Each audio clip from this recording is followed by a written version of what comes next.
ورحمة الله وبركاته.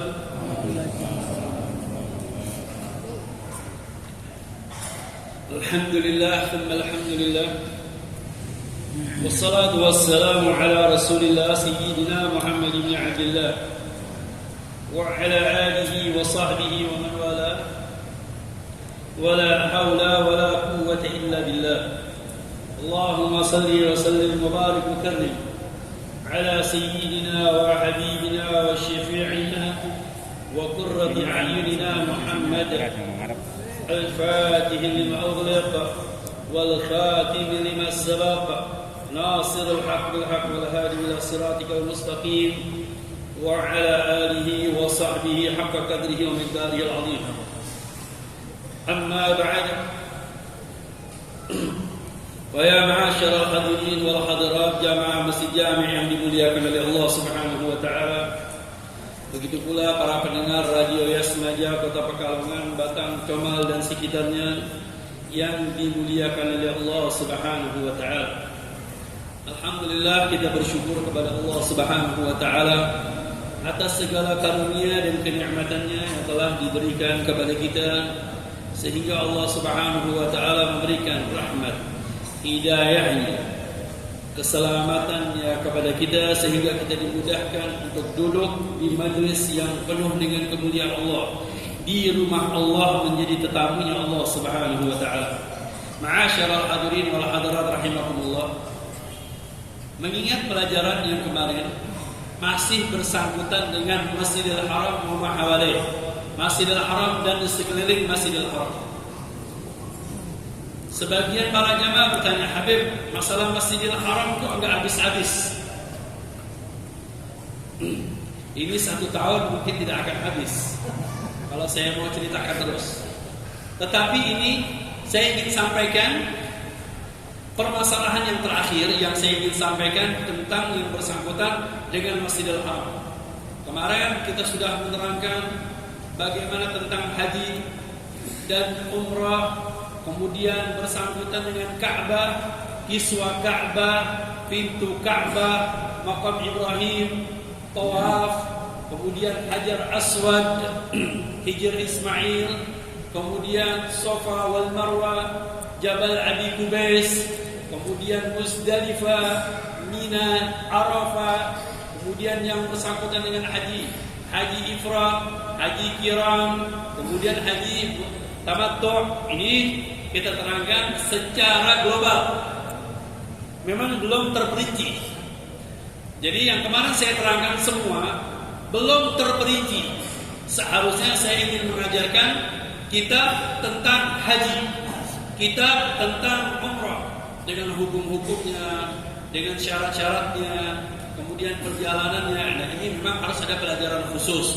Tetapi saya hanya memberikan gambaran bagaimana keadaan Mekah dan Madinah tersebut, bagaimana keadaan Mekah tentang pelaksanaan ibadah haji dan pelaksanaan ibadah umrah, dan tempat-tempat yang dijadikan sejarah, tempat-tempat yang sudah menjadi syariat, yang disyariatkan oleh Allah Subhanahu wa taala, yang hal tersebut menjadi syariat Nabi Allah Ibrahim, kemudian dengan millat Ibrahim, dan menjadi kekuatan syariat Nabi Muhammad sallallahu alaihi wasallam. Nah, mungkin ada satu hal yang terakhir yang saya ingin sampaikan. Yang jangan sampai ada orang-orang orientalis, orang-orang jahat mengatakan, ngapain sih para jamaah pergi ke kota Mekah, kemudian melaksanakan ibadah haji, kemudian lempar-lempar balang jumrah, lempar-lempar batu 7 kali. Balang jumrah, ada Jumratul Aqabah. Kemudian nanti ketika nginep di Mina tanggal 11, itu kita melempar Jumratus Sughra wal Wusta wal Kubra. Itu malam 11. Tanggal 11, tanggal 12 melempar lagi. Malam 13 melempar lagi. Ini ada apa? Al-maksud daripada balang jumrah di sini, ingat dulu bagaimana Nabi Allah Ibrahim alaihissalam ketika bermimpi untuk menyembelih putranya Nabi Allah Ismail. Ketika mendapatkan perintah Allah, lihat, Nabi Allah Ibrahim bermimpi Dan mimpi itu bagian daripada wahyunya Allah Subhanahu wa taala. Makanya ketika menceritakan kepada Nabi Allah Ismail, Nabi Allah Ismail mengatakan, "If'al ma tu'mar." Kerjakan apa yang telah engkau diperintahkan oleh Allah Subhanahu wa taala. Nabi Allah Ismail nabi. Dia mengerti bagaimana kedudukannya beliau seorang nabi. Ayahnya nabi. Kemudian menyerahkan dirinya kepada ayahnya untuk disembelih. Bayangkan bagaimana teganya seorang ayah ingin menyembelih anaknya. Terus bagaimana dengan seorang anak menyerahkan dirinya untuk ayahnya? Lihat, ini adalah ketulusan. Ini kejadian seperti ini adalah kejadiannya seorang nabi, perbuatan nabi, dan diceritakan di dalam Al-Quran. Kita tahu dari mana? Dari Al-Quran. Al-Quran yang menceritakan tentang Nabi Allah Ibrahim dan putranya Nabi Ismail. Ketika ingin disembelih, di situ ada godaan syaitan, iblis. Biasa yang namanya iblis suka ngeganggu, suka menggoda. Padahal iblis ini, Pak, iblis ini adalah makhluk Allah yang paling taat dulunya. Makhluk Allah yang ibadahnya paling hebat. Makhluk Allah yang paling istiqomah. Tetapi lihat, merasa dirinya hebat, merasa dirinya pintar, merasa dirinya ahli ibadah.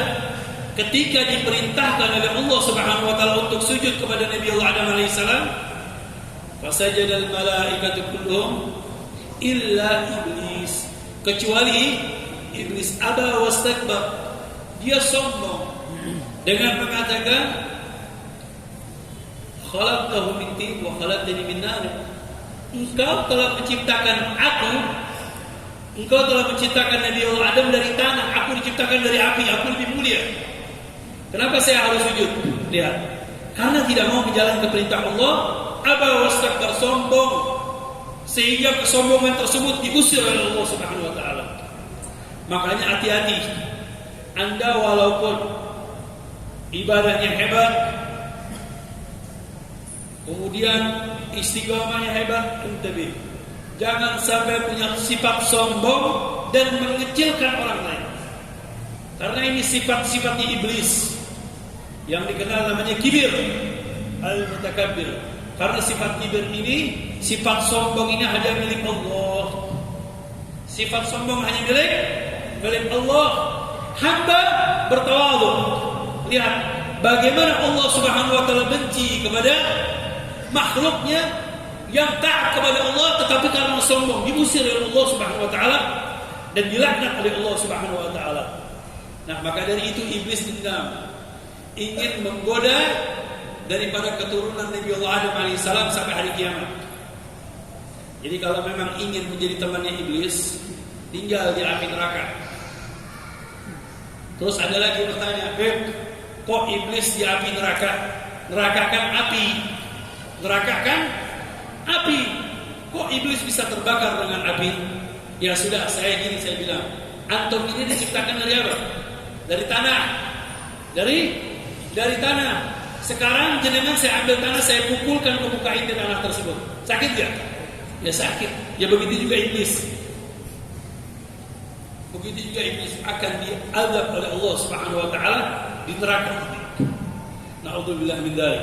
Nah, ketika ada gangguan dari iblis tersebut, apa yang dilakukan oleh Nabi Allah Ibrahim? Nabi Allah Ibrahim melempar batu. Kemudian pindah ke tempat lain melempar batu lagi sebanyak 7 kali. Nah, melempar batu ini menjadi syariat umat Nabi Muhammad sallallahu alaihi wasallam untuk mempelajari umat Islam bagaimana dengan Nabi Allah Ibrahim alaihissalam dan Nabi Allah Ismail, dan ini menjadi syariat, menjadi ta'abudiyah, yaitu bagian daripada ibadah dan perintah dari Allah Subhanahu wa taala. Makanya hati-hati, jangan sampai menjadi golongan Mu'tazilah. Tahu Mu'tazilah? Mu'tazilah ini orang-orang yang selalu mengatakan dengan akal. Dikit-dikit dengan akal, dikit-dikit dengan akal, dikit-dikit dengan akal. Segala sesuatu yang tidak masuk akal itu tidak usah dijalankan. Jadi itu bukan daripada golongan syariat. Na'udzubillah min dzalik. Berarti mana dengan ubudiyahnya kepada Allah Subhanahu wa taala yang salah? Begitu juga ada lagi yang berkepalingan, yang berbeda dari Mu'tazilah, yang segala-galanya mengatakan qadar, qada dan qadar, takdir. Dikit-dikit takdir. Jenengan ini bisa hadir di majelis di masjid ini takdir Allah. Nah, takdir Allah. Jangan-jangan, Pak, jenengan kenapa keluar? Takdir. Pak, jenengan kenapa kabur? Takdir. Ada lagi yang tanya, Pak, jenengan kenapa Anda mencuri? Saya tidak mencuri, ini takdir. Astagfirullah. Terus kalau ada yang maksiat, Pak, jenengan kenapa berbuat zina? Na'udzubillah min dzalik. Ini larangan dari Allah. Enggak, saya enggak. Oh, ini takdir. Nah, ini salah lagi. Makanya kita punya akidah Ahlussunnah wal Jamaah Al-Asy'ariyah yang tidak seperti ini dan tidak seperti itu. Yaitu tetap kita menggunakan akal kita, tapi di sudut syariat Allah kita jalankan. Masyaallah hadirin, jamaah yang dimuliakan oleh Allah Subhanahu wa taala, ini adalah bagian daripada syariat untuk mereka bala jumroh. Nah, ini pembahasan yang terakhir yang saya ingin sampaikan, bahwasannya di kota Mekah. Kemarin kita sudah sekeliling Masjidil Haram dan sekarang ingin menceritakan bagaimana kota Mekah. Kota Mekah dikatakan mudha'afatus shalah di Mekah. Orang yang salat itu dilipat gandakan oleh Allah Subhanahu wa taala pahalanya. Sebagaimana diriwayatkan di dalam hadis sahih, Inna Rasulullah sallallahu alaihi wasallam qala salatu fi masjidi khairun min alfi salatin fima siwa min al-masajidi illa al-masjidil haram. Katanya Rasulullah, salat di masjidku, salat di masjidnya Kanjeng Nabi di mana? Masjid Madinah. Itu salat di Masjid Madinah pahalanya 1000 kali lipat. Kecuali Masjidil Haram. Kalau Masjidil Haram di dalam riwayat 10.000, bahkan di dalam riwayat lagi 100.000 kali lipat. Di Masjid Nabawi 1.000. Ada yang mengatakan 10.000. Subhanallah, dilipat gandakan oleh Allah Subhanahu wa taala. Jadi makanya orang berbondong-bondong ingin tinggal di kota Mekah, ingin berangkat ke kota Mekah untuk melaksanakan ibadah, karena sholat 2 rakaat di kota Mekah itu pahalanya 100.000 kali lipat. Masya Allah. Ada bilang jamaah Beb, alhamdulillah saya sudah tinggal 12 hari di kota Mekah. Saya tiap hari sholat Beb, sudah saya hitungin Beb, 5 sholawat itu saya hitungin, alhamdulillah sudah 500.000 Beb. Kemudian dikali 15 hari Beb, alhamdulillah sudah 7 juta. Kemudian sholat-sholat yang lainnya Beb, jadi alhamdulillah saya di Indonesia tidak usah sholat lagi, sudah terbayari dengan sholat yang ada di Mekah karena 100.000 kali lipat. Bukan seperti itu Pak. Ya, memang ini janjinya Kanjeng Nabi Muhammad. Perbedaan untuk orang masyarakat kota Mekah, baik yang sholat di Masjidil Haram atau yang tinggal di kota Mekah.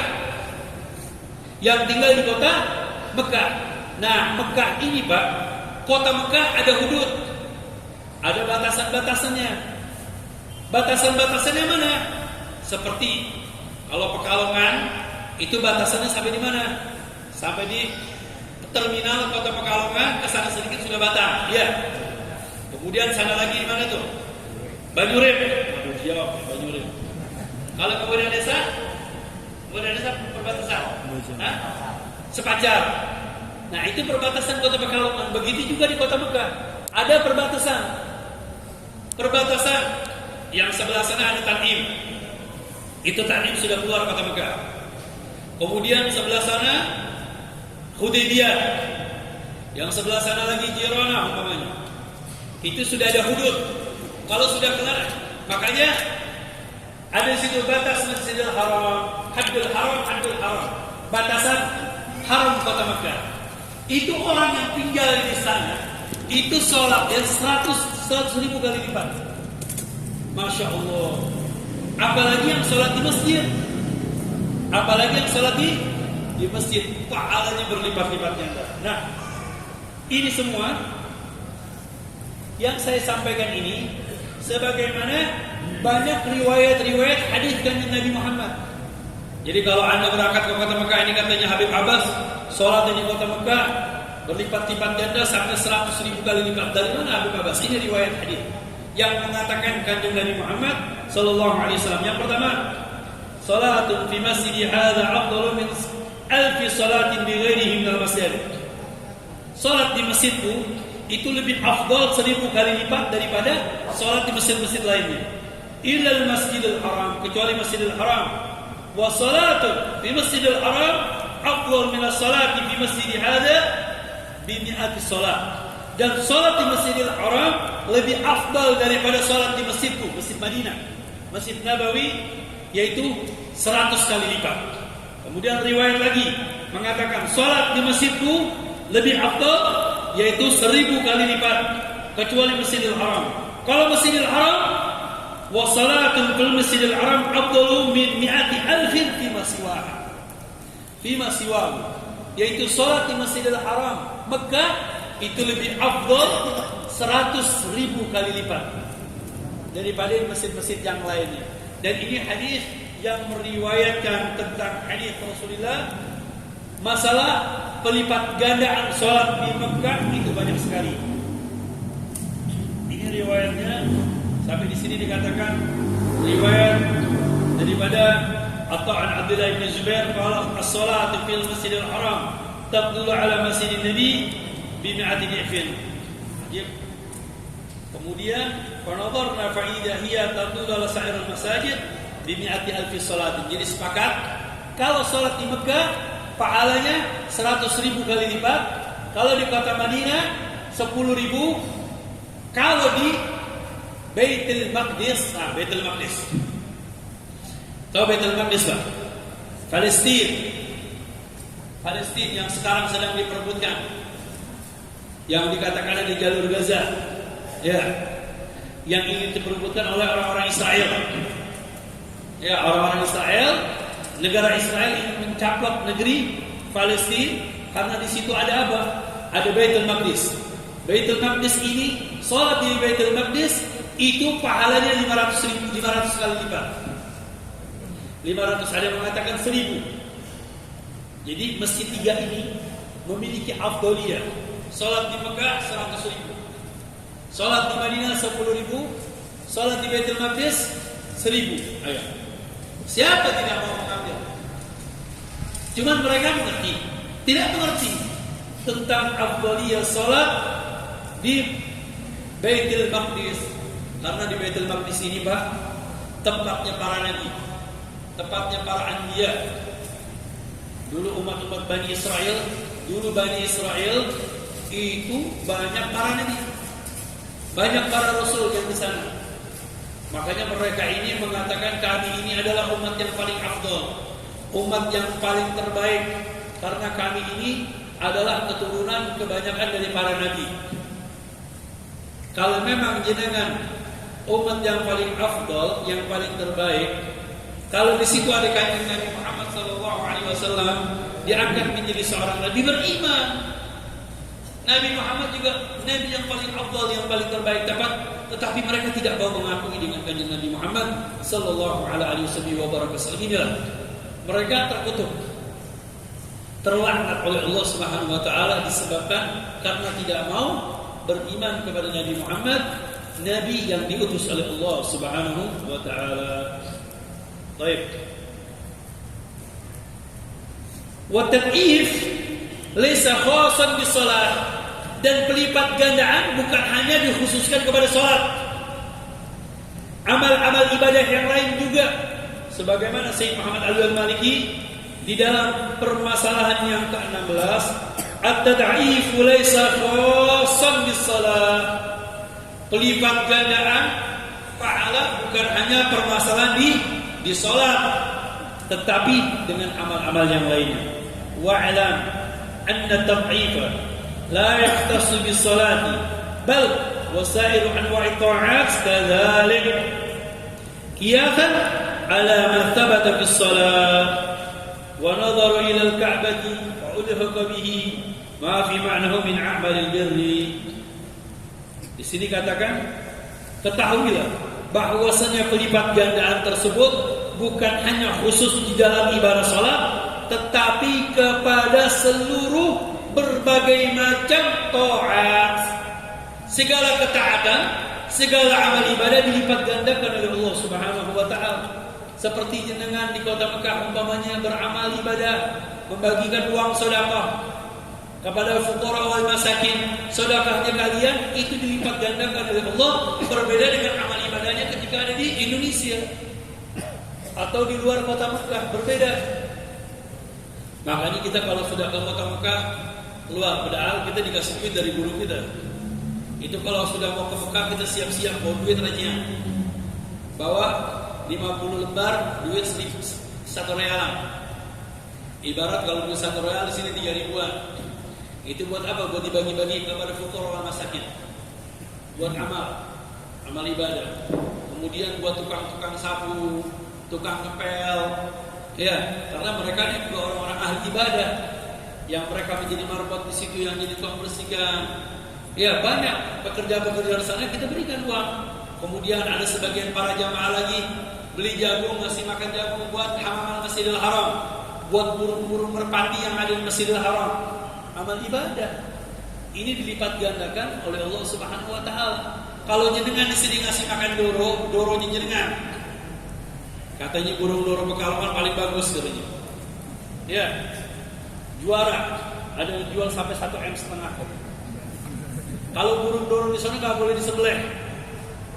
Kalau jenengan ngambil, menyembelih, langsung dendanya kambing.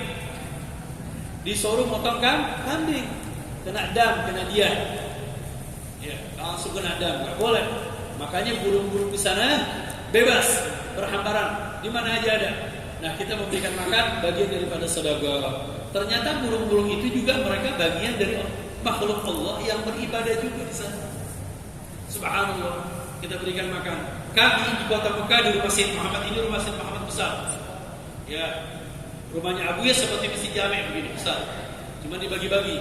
Di tengah-tengah ada halamannya besar seperti dari depan sini sampai ke alun-alun sana, halamannya gede. Nah, itu setiap subuh ketika matahari terbit, itu setiap hari saya berikan beli jagung 4 karung. Setiap hari saya suka ngasih makan.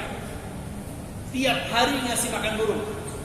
Ternyata burungnya datang dari Masjidil Haram, dari mana-mana pada datang semua. Ribuan burung pada makan di situ, kita kasih makan setiap hari. Dan itu amalnya guru saya. Amal daripada guru saya untuk memberikan sedekah kepada Hamamatul Haram, yaitu burung-burung merpati yang ada di Masjidil Haram. Nah, saya juga ingin miara burung merpati. Berapa burung merpati? Wah, mahal tuh di sini kan. Wes yang murah-murah aja deh nanti. Ya, karena burung merpati ini sangat bagus sekali, Pak. Masya Allah. Jadi saya ingin cerita kalau burung merpati yang bagus, yang cerdas, yang pinter, itu dulu burung merpati tersebut dipakai untuk kirim surat. Ingat gak? Kalau zaman jenengan dulu ada kantor pos. Ada kantor pos. Itu kalau kantor pos, itu kita naruh di kantor pos, perjalanannya naik kuda atau naik delman itu lama. Lama sekali, Pak. Jenengan mau kirim surat ke Jakarta, itu berhari-hari baru sampai. Tapi kalau pakai telegram, kilat, cepat. Pakainya apa? Pakai burung merpati. Jadi ada posnya, pos Masjid Jami'. Nanti sampai ke pos Masjid Jami' yang ada di Pemalang atau yang ada di Tegal. Nanti tulis suratnya dari Fulan bin Fulan ke Jakarta, kata-kata. Alamat di sini. Nanti dalamnya surat rahasia, ditaruh di mana? Di kakinya burung merpati. Terbang lepas burung. Burung merpati tersebut ngerti. pakai remote, bukan. Burungnya sudah diajarin sering terbang ke Tegal. Dilepas di sini, pulangnya ke Tegal. Yang di Tegal dilepas, pulangnya ke Pekalongan. Sudah ngerti, lepas. Sampai sekarang burung merpati cepat gak? Cepat. Nggak sampai setengah hari sudah sampai dia.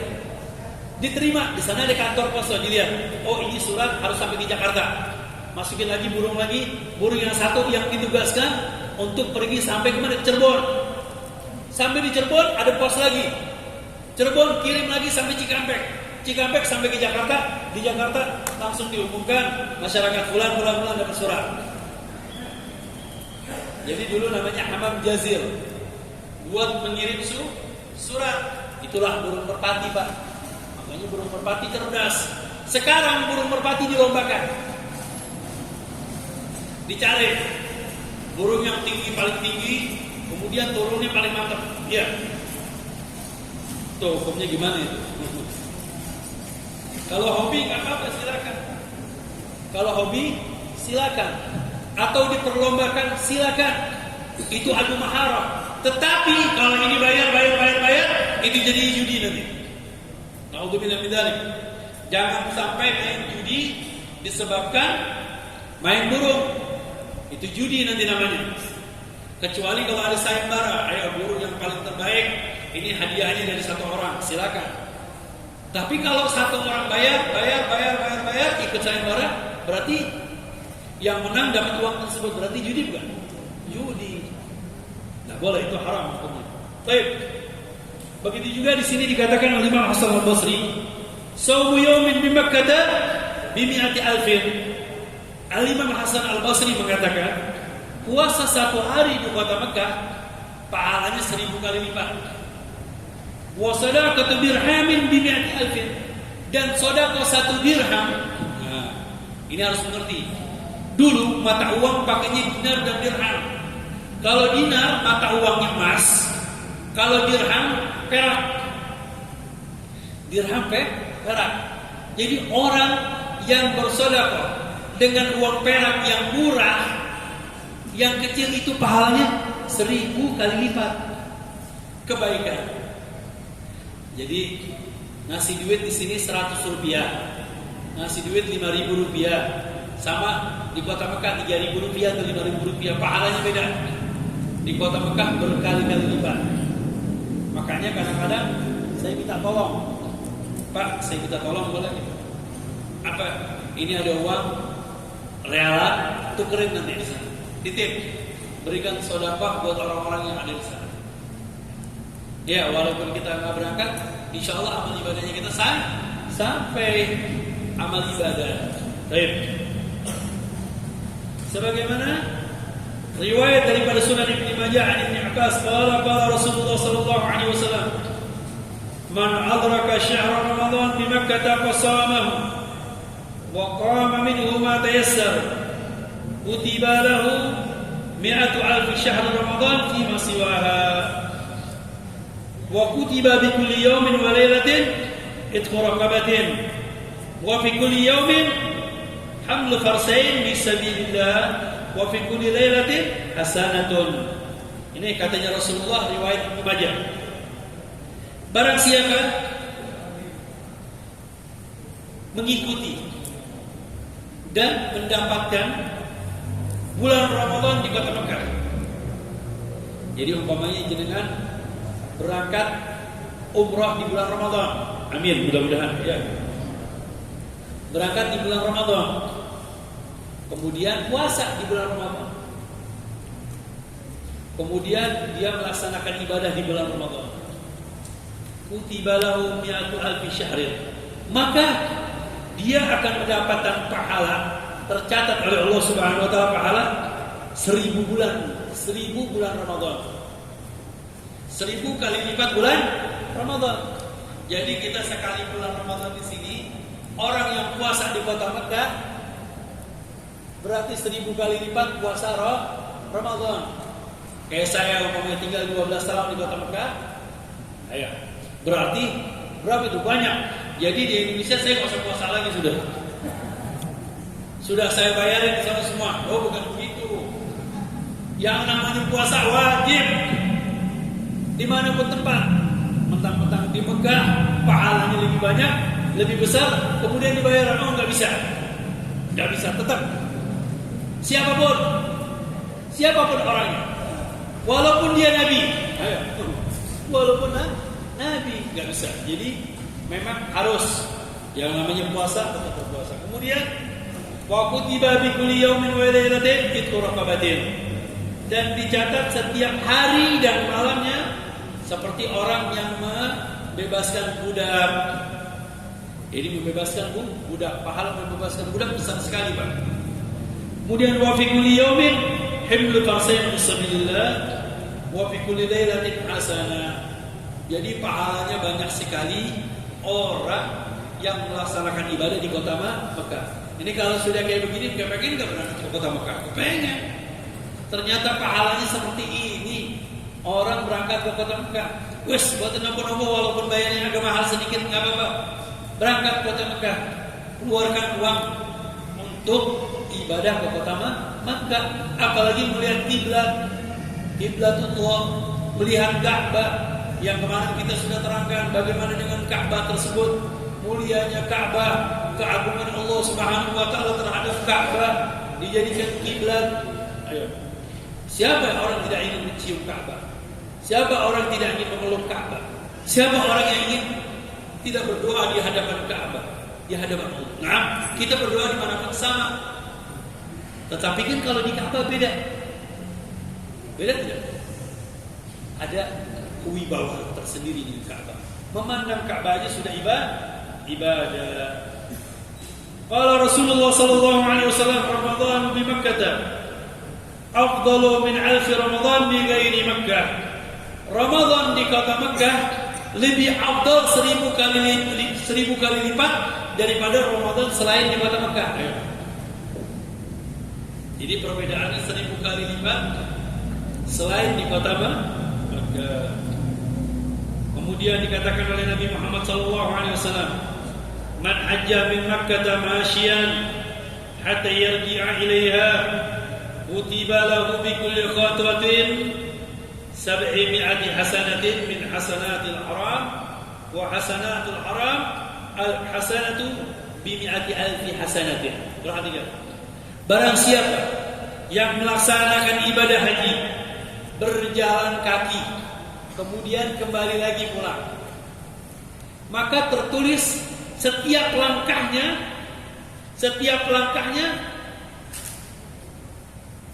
700 kebaikan. 700 kebaikan daripada kebaikan yang ada di Masjidil Haram. Berarti 700 kebaikan di Masjidil Haram. Berarti kali 700 kali 1000.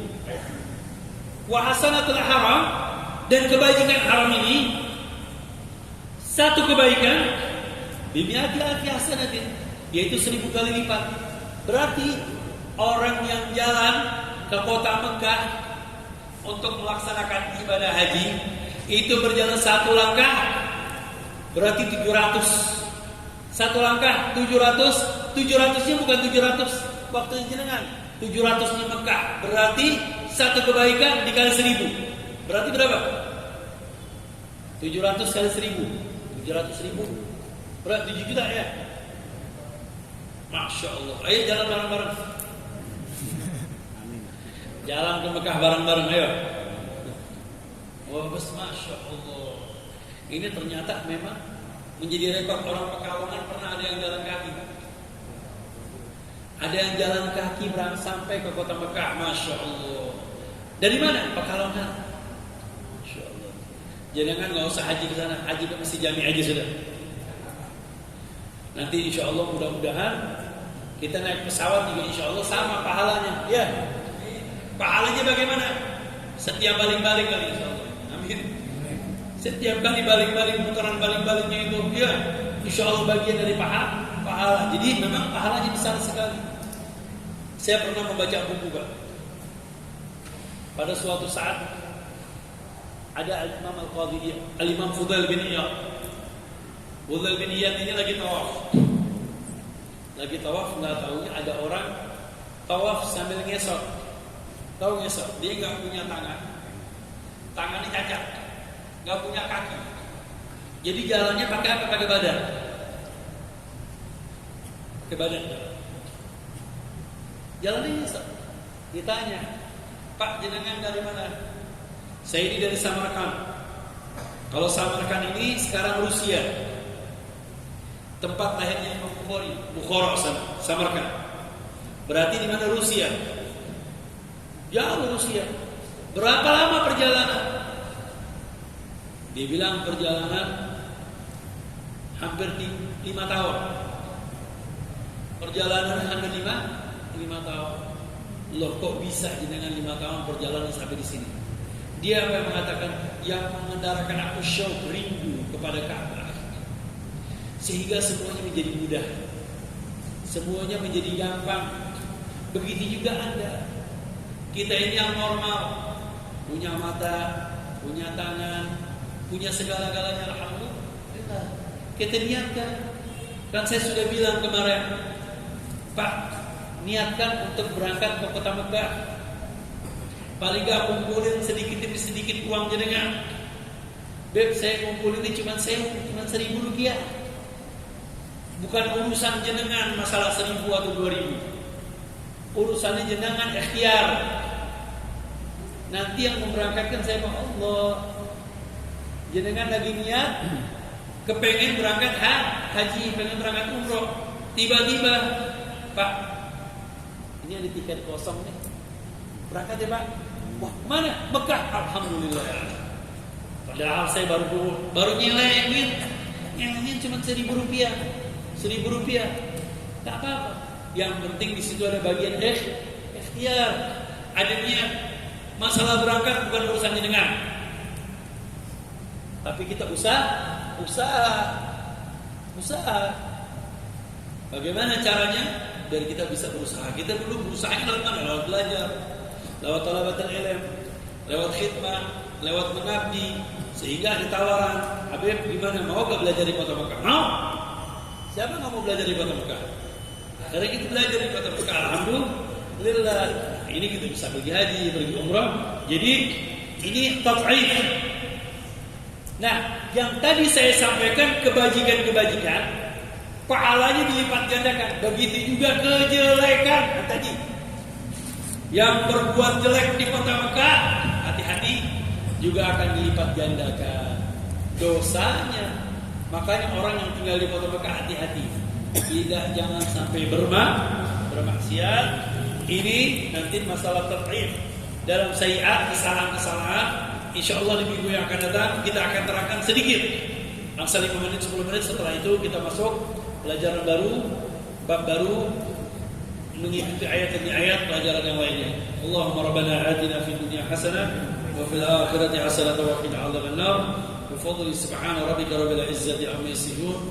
Wassalamu alal mursalin walhamdulillahi rabbil alamin. Wassalamu alaikum warahmatullahi taala wabarakatuh.